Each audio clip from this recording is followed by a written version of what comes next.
This is the most interesting topic we are going to talk about today, the elephant transit home in Sri Lanka.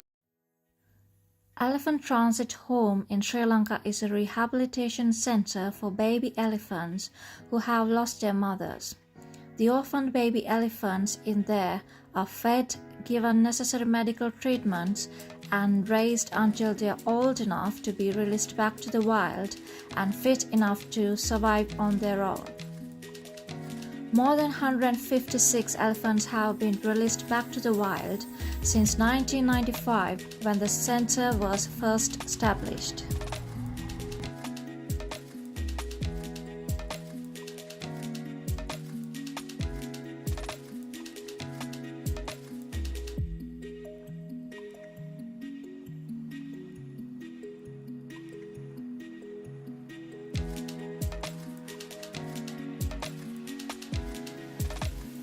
So, Dr. Vijitha, what's the purpose of this elephant transit home?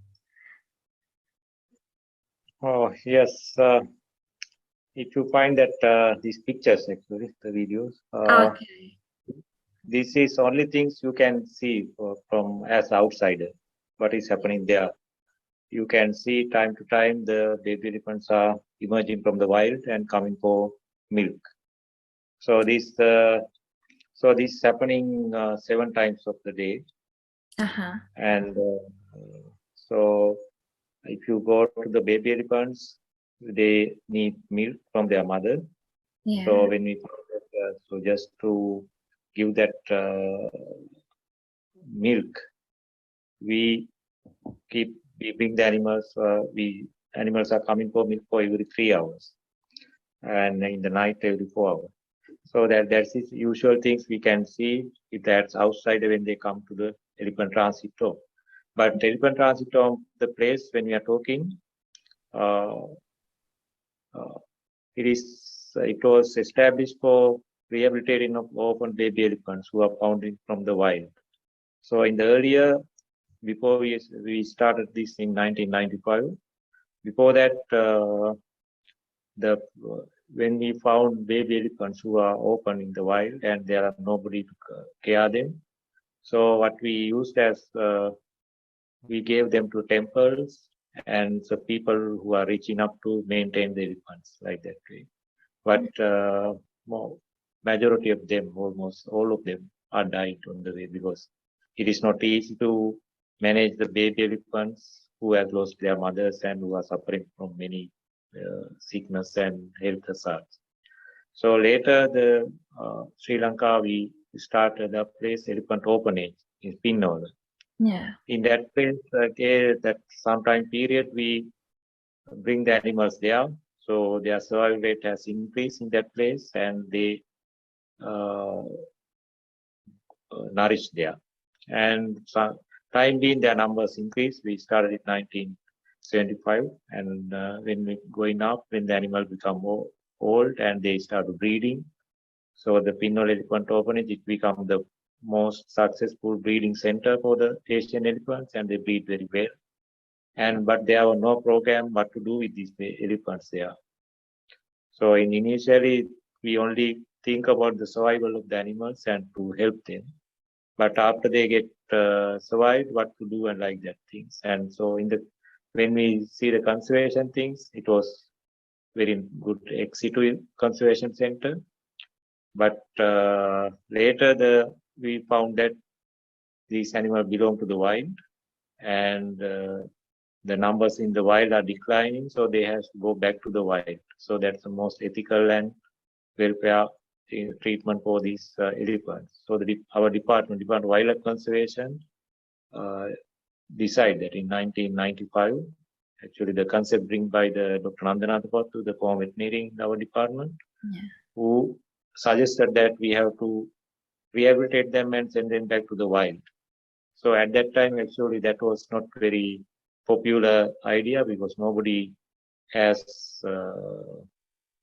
interest on that because everybody feel that it is not practical looking after baby elephants and then sending them back to the wild. So it is not practical.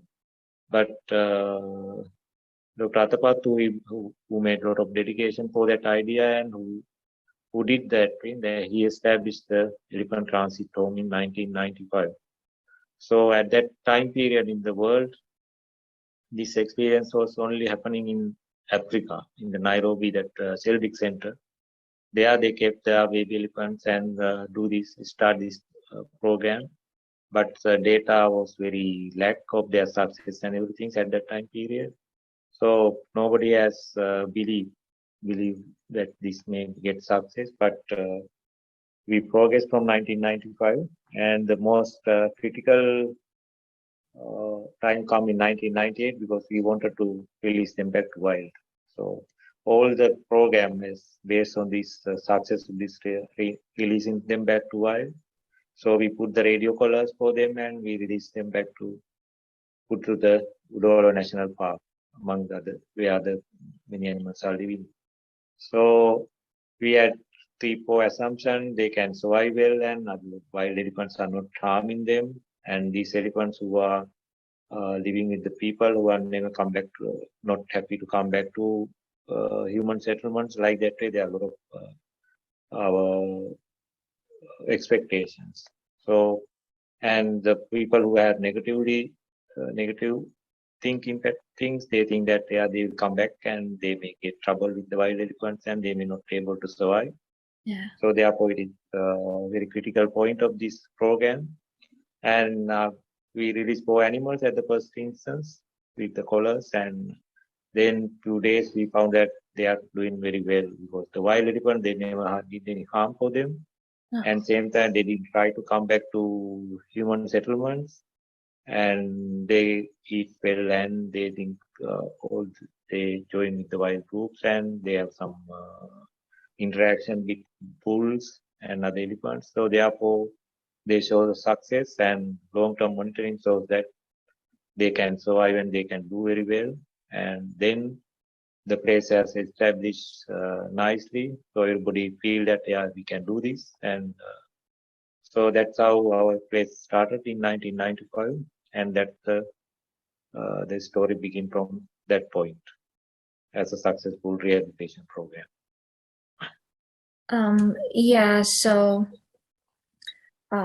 at first place, how those baby elephants become orphans, and according to the statistics, I think male baby elephant count is quite greater than the female count. And also connecting with this particular task, introducing to the herd for the first time, how do you find that task? Is it easy to introduce a new baby to the current members of the herd? Have you experienced any rejection? And maybe to share some of your experience with us here. Yeah, because as you asked, the way they are become orphans in the wild. Yeah. So that's orphans, they mainly because they separate from their mother. So one reason is the death of the mother. Another thing is accidental separations. So it can be happening naturally and with the human influences. So human influences mainly go close with the elephant drives. It is usual that things that elephants are cooperating and they are coming to the chainas and other cultivation areas and home gardens. When they come there, people always drive them back to the wild. So when they are driving them, when it's happened night, because the elephants are coming for cooperating at the night time. So when they are driving with crackers and all the sounds and all the ways, the elephants are run away for their safety and survival. At that time, there are possible to separate the mothers and babies. And when they get separate, there are no way to join them back because babies don't know where they have to go, and like that way they strangle and they can't find their whole groups. And the mother, when she comes to know that I lost my baby, then she has, as an individual, she can't come back and search her baby. So therefore, she has to stick with the herd, and she can't get the risk, and therefore they are separating, and they can't get reunite. On the other hand, when they get this kind of threatening status, when they are running, the adults, they can avoid the natural barriers like wells and ditches, canals, and like that things. They can avoid that things. But baby elephants, when they get frightened and when they run, they get fallen into wells and man-made ditches and canals and like that places, and they get separated from the herd. And sometimes when the people are the unintentional shooting, because to make them frightened, they have to shoot with the light arms. So at that time, that hit to the baby elephant, that are affecting them very severely, and they get wounded, and then they can follow their groups and herds, and even the mother also has to get separate from the baby because she has to go with the herd, but if the baby can't afford to, that way they get separated. Like that, many things happening for the baby elephant get separate. And in the naturally also, when the baby is very weak, so if it can't go with the herd, so mother has to get decision whether she go with the herd or whether she retain with the baby elephant. So in most times, the mother leave the baby and she go with the herd, and baby become orphan because it may be wound or parasitic problem or nutritional or other genetical problem. So that babies become orphan. So it is something nature, but most cases it is something happen due to human intervention. So when the baby become orphan, again she is not coming to the people because naturally they have fear on human being, so they avoid the human being in the sounds and vision. So when they see them, they run away. When they heard the sounds of the people calling them, they just run away. But one day day by day, they become weak without milk or without water and other food. So when they become very weak, they get collapsed. At that time, people get notice them. So when we are finding them, they are in that critical health problems because they are in the. So most animals, when we found as orphans, they are very short time to get help from the people, from the medical help. So, and most of them die on these situations. And even when they get the human help from the human help, they are not happy to have them because they have a lot of fear on them. The stress is really badly affecting them, psychological problems, and even the touching of the people and tethering them, putting into lorries and transporting them, everything make trouble. And humans, they have compassion and they want to help them, and then they try to give water and milk and all kind of milk powders. So everything make them trouble in the later stage if they get survived because the milk formulas and other kind of they are not matching. So they get the problem of digestive problems, and that way they are again in the trouble. So that stage is very critical for them, the baby elephants. So most of the elephant deaths happening on this situation in the transporting and first few days in our report.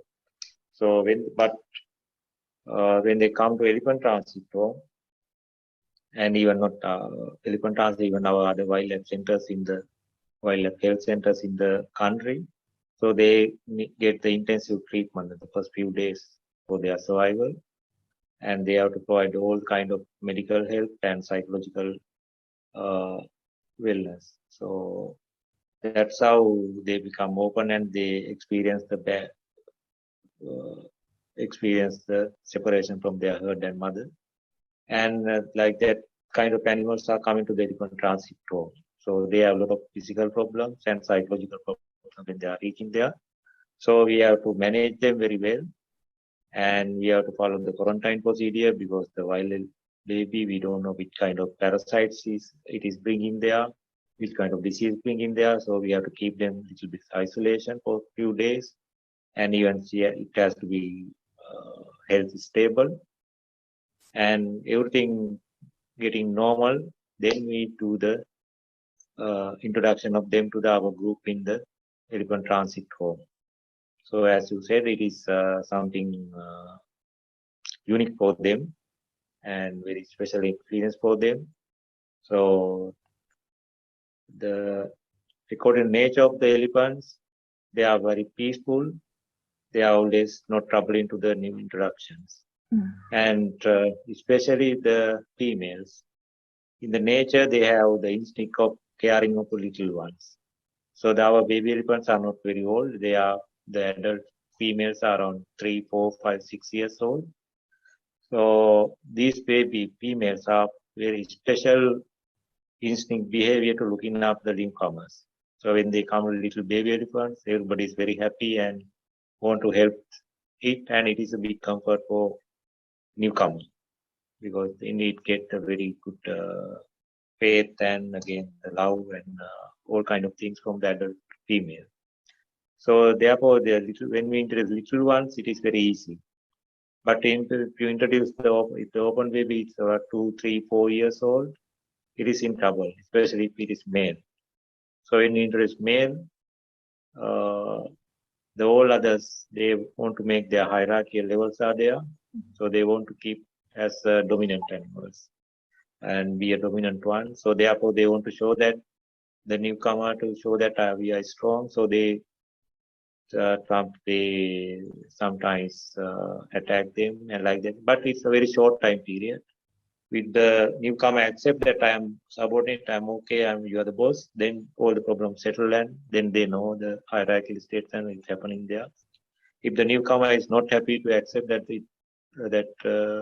dominance of the other ones, then sometimes the fight is going on, but it is not very deadly attack or something, just some uncomfortable for the newcomer, even for the animals who are with the group. So that's the things happening there.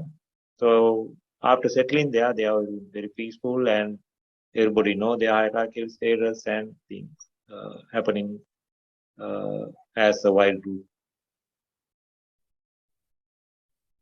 Yeah, that's very interesting to know even the differences between males and females when it comes with, elephants. So, Marina, do you have anything to add into that? Yeah, I guess my question, just out of interest, is have you seen quite a difference in the number of babies that you were finding maybe back in 1995 when you started to now in 2022? Has there been an increase in abandoned babies, or has it remained the same? Yeah, the numbers are increasing actually, and they are now in average we are taking about more than 15 babies per year as intake. But the starting point, it is not that much, and the numbers are increasing. The early stage actually we had about 10, 12, 15, 20 like that. Now it's come up to 70. Currently we have 70 baby elephants, open baby elephants in our place. They are undergoing rehabilitation. So the increase of that number, it shows that how the human elephant conflict intensifying in the country. That's one indicator. Yes. So I think the final stage for a baby elephant who stayed at the ETH is going back to the wild again. You mentioned there's no problem from wild elephants. They would not harm the new ones released from the ETH. But regarding the baby elephants who raised at the ETH, how do they usually feel going back to the wild? Do they like to go back to the wild, or do they prefer to stay at the ETH? What's the experience like? Yeah, so if you imagine that the baby elephants is around 1 to 3 months when they're coming there, so they stay with us about 6 years, 5 to 6 years. They are living in the elephant transit home. So while they stay there, they get milk from us. That's the only things they get from us.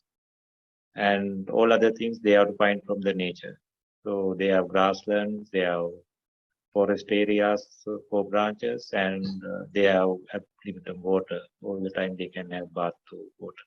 So in 24 hours they are living freely there, and our involvement is providing milk and same time the veterinary requirements. When they get health problems, we support them. That's how major things happening with these animals. And so within the group, they have their friends and some even the babies with the allo parents, like that actions are going on happening with the mother, the adult females. So like that way, they have very good relationship and they are very stable. They know each other like that way. So they are very happy. So nobody in elephant transit home, we have no confined area for them. We are in the one edge of the park. If they want, they can come, they can go to the park and join with the other groups at any time. And the males are actually, herds are not coming our area because humans are around, but males are coming to that area. They are grazing with wild males and doing everything. But they are not going back to the behind them to the wild. In occasionally it happened with the males, they are going behind the pools and but they come back. But that's the way. So they have freedom to go if they don't need to stay with us. That therefore that means they're happy to live with us in the elephant transit home. They are happy to have milk and everything. So in as this picture show that when they are until the releasing day, they don't know they are going somewhere. So it is very hard thing for them.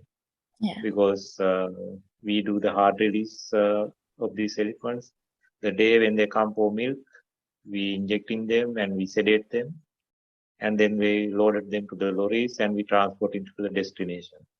And from there we release them to the new location. So within few hours, they change everything and they are all the environment, and so that's very stressful thing for them. So nowadays we are practicing soft release. So that also happening in the elephant transit home. So new concept. And last year we did it and we found that we can do it successfully like that. So in the hard release things, they go there, but we release them with the radio colors and everything. We monitor them. And though they say that they think they behave like they don't like to go, but after going back to the wild, it is other way. Because after the first few days, they are very under huge stress and they are exploring all the area. We can't predict where they are going like that because they are going here and there and they just explore the environment and they meet the wild animals and they interacting each other and like that way. But after settling them, then they are not happy with us. Even when they are monitoring them, when they are going behind them, when we hear our voice, they avoid us. In the early stage, when they release, when they find that someone is familiar, they are very happy to come and greet and get the interactions. But with the time being, they just avoid. That means they are very happy and the new life there. So in the short time that because we released them around 6 years old, and when they're about 2, 3 years, 4 years, they all are living together. But males are gradually separating from them as natural things, and some females they develop affinity with the wild groups. They are joining with them, so others are making their own groups. So like that way, they are living in the wild. So the study we did with these animals with their stress levels, with the cortisol enzyme, with the fecal cortisol hormones, we found that actually cortisol level is lower in the animals who are released back to the wild rather animals who are living in our place. Therefore, it shows that they have good life in the wild rather elephant transit home. As you said, but they don't like to go in the first instance when they are going to separate. But later they found that the wildlife is better than under human care. I think the work is amazing, and the fact that the elephants, are recognizing that, being back in the wild is a good thing, despite living with humans for such a long time. Is definitely a positive thing to hear. You can support the Elephant Transit Home by visiting the center during 8 in the morning until 6 o'clock in the evening, any day of the week. Please note that you are only allowed to watch baby elephants from a distance. Also, you can make donations for their feeding sessions and medical treatments. For possible donation options and volunteering requests, please contact either the Department of Wildlife Conservation Sri Lanka or the Elephant Transit Home. Thank you for watching. Let's hope that the world would be a better place for elephants soon.